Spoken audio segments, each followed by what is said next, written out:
Welcome to our next unit of biochemistry. In this unit, we are going to be able to label an atom. We're going to list the major chemical elements and compounds, identify the function of the four major macromolecules, and explain the properties of water. So let's get started.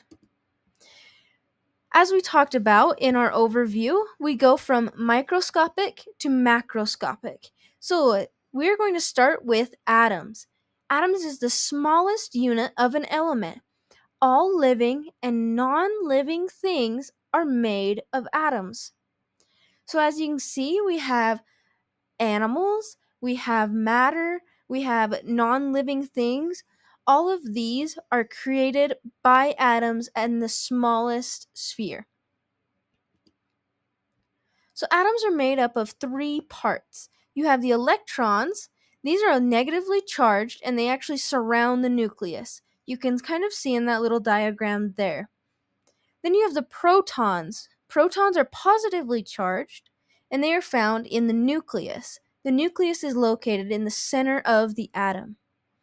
Then you have the third part is the neutrons. They are neutral in their charge. And they are found in the nucleus alongside of the protons. After you've written these three parts to an atom, I want you to take the time to draw what an atom looks like as well. An element is a substance that is made of only one kind of atom. So if you are familiar with the periodic table, each square in this periodic table demonstrates a different element. So you have things like iron, gold, hydrogen, things like that. So all of these squares represent a different kind of element, and each element is made up of only one kind of atom. They're the pure substance.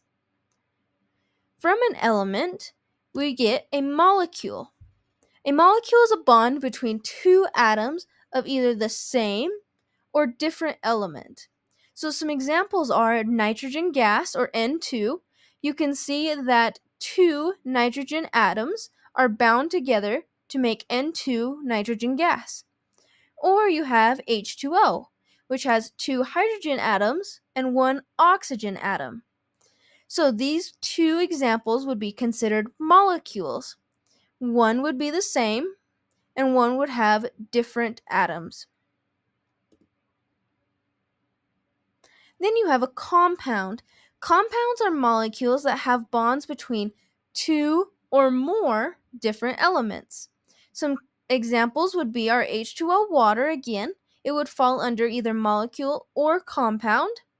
And carbon dioxide, or CO2. You can see that it has your carbon and your two oxygen molecules. So let's answer some essential questions. How do these atoms actually stick together? And what is an example of atoms sticking together? Let's go on and we can answer these essential questions here in just a minute. So, chemical bonds. Bonds are made by atoms sharing or taking electrons from the other atoms in the compound. There are actually three types of bonds. There are ionic, covalent, and hydrogen bonds. So let's look at these three types of bonds a little bit closer. You have ionic, which is two atoms of opposite charge. They have the electron change and attraction between positive and negative, and these actually dissolve in water. Your hydrogen is a weak bond that forms between two polar molecules. It forms with hydrogen atoms and it links molecules, not just atoms. And then finally, you have your covalent bonds, where your electrons are shared. You have two electrons equal a single bond. Four electrons that are shared would equal a double bond. And six or more would equal a triple bond. So atoms that are joined together by covalent bonds would be considered molecules. And here is an example of each one of those bonds in a drawing form.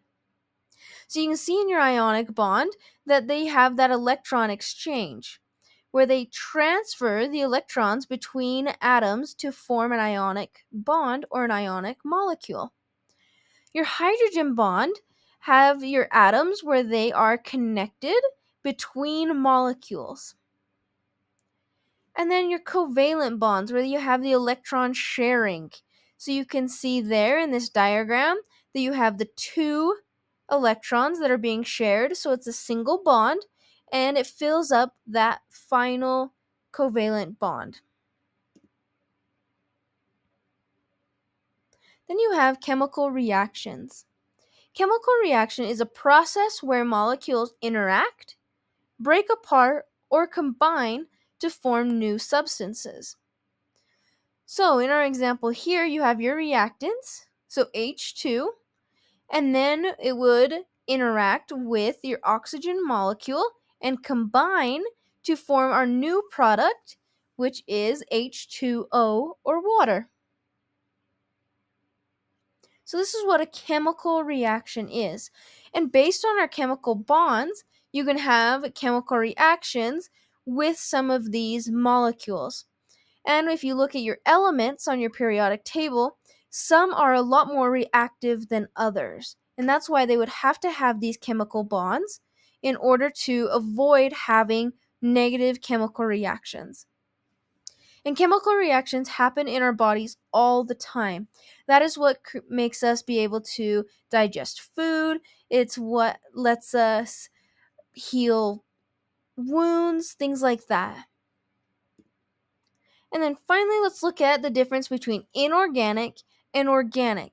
So inorganic and organic applies even to our elements. So inorganic is not made by living things. Most do not contain carbon, and some examples of these would be our salts, our metals, atmospheric gases, and CO2. Where organic is associated with living things. They mostly contain carbon, and these would be considered our biomolecules and macromolecules, which we will talk about in a later lesson in this unit. So if we look at the common elements in biology, you are often referred to as chomps. And they would be C would be carbon, your H hydrogen, O oxygen, N nitrogen, P phosphorus, and S is sulfur. So these are the 6 most common elements that are reoccurring in biology. However, there are a lot of elements that occur in biology. So I want you to pause this video and set a timer for maybe 10 minutes. And I want you to research common elements in biology to see what other elements are also found in living things. This is where you're going to use your sticky note and write the name of the element and the symbol for it on top, and then stick it into your notes. So go ahead and pause this video, take 10 minutes, and research your common elements in biology, write them on your sticky note, and stick them in your notes, and then come back for the final part of this video.